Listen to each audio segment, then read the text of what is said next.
Hi guys, welcome to my second video for Love Month. I just couldn't resist doing another one, so here we are.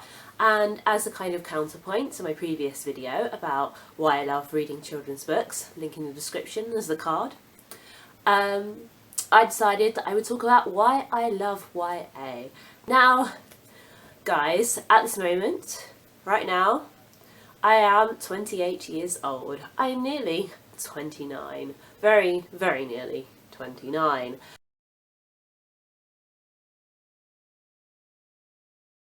I don't care what anybody says.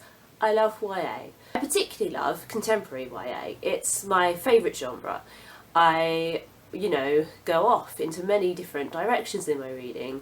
I'll read non-fiction, I'll read classics, I'll read literary fiction, I'll read short stories, occasionally I'll read poetry, I'll read science fiction, I'll read fantasy, I'll read biographies, I will read pretty much anything that strikes my interest. I have an enormous wish list and an enormous TBR. But the one genre that I always come back to, that always feels like home when I read it, is contemporary YA, especially if it's British contemporary YA. Though I think there are two reasons why I love YA. The first reason is that I have no interest, zero interest, absolutely no interest at all. I cannot overstate how little interest I have in books where the narrator or the main character is a middle-aged man getting divorced.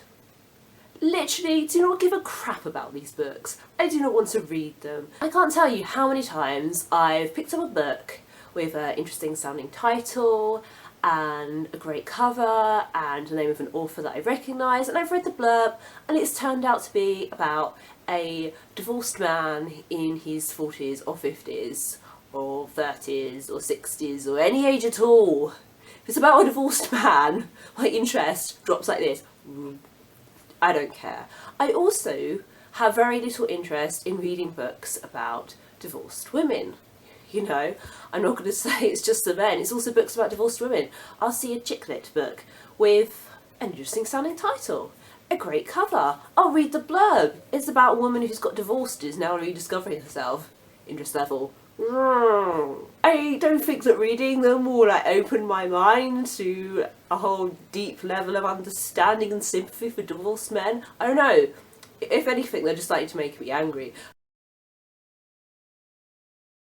Last time I read a book about a man breaking up with his wife, it was Intimacy by Hanif Qureshi, and I hated it so much. It made me so angry, I can't overstate it, annoyed me so much. It's about this guy who, gets bored with his marriage, and so he decides to leave his wife. But, okay, tangent here, but if you are a middle-aged man and your wife is the main breadwinner while you stay at home and write screenplays or whatever, and you decide you're going to up and leave her, you should probably actually sit down and have a conversation with her about the childcare arrangements, rather than expecting her to just somehow cope after you disappear and don't give a crap about the kids.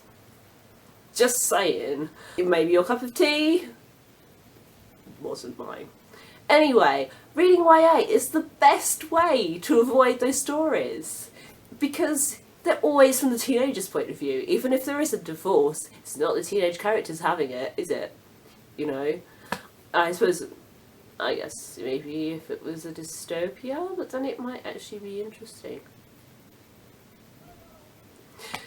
But yeah, reading YA is a safe way to avoid those books. The second reason I love YA is that it explores lots of things I like. It ticks a lot of boxes for me. And I'm not saying that adult fiction can't do this as well. I'm not saying that children's fiction can't do this as well. But it's very common to find these themes in YA. The first thing is that I love stories about people creating themselves, making decisions about the kind of people they want to be. And this is a very predominant theme in YA, because it's mostly coming of age stories, and it is people deciding what kind of adult they want to be in the future. Even if, they don't decide on their whole life plan, they will at least decide who they want to be morally and ethically. And I think that's really important, and I find that really interesting. I think we can do that as adults as well. I do believe that people can change if they put their minds to it. but it is a theme most commonly explored in YA, and that's really interesting to me. Secondly, YA features lots of settings I enjoy. Schools, camps, holidays, parties, parties, parties, parties. I just love seeing these things in books, and they are frequently in YA. I also think YA is great for exploring things like part-time work, social obligations, having to do things you don't like, aka school, ways of dealing with difficult situations. Things like that are really important for us to be reminded of as adults. The third thing YA often features that I like is thoughts around responsibility. Teenagers are at this kind of precarious stage in their lives where they have their kind of last moments of not having that much responsibility, or they are just discovering adult responsibilities, and again, I find that fascinating. I find the power dynamics around responsibility really, really interesting.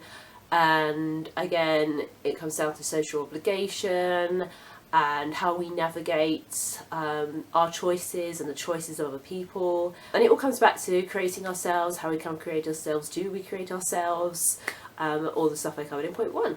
Number 4, characters in YA often have hobbies. And in adult books, people's hobbies don't really feature so much. I have read a couple of adult books in which the characters are major hobbies, but in adult fiction, characters tend to have their job and their love lives and their family lives and whatever the plot is, and that's it.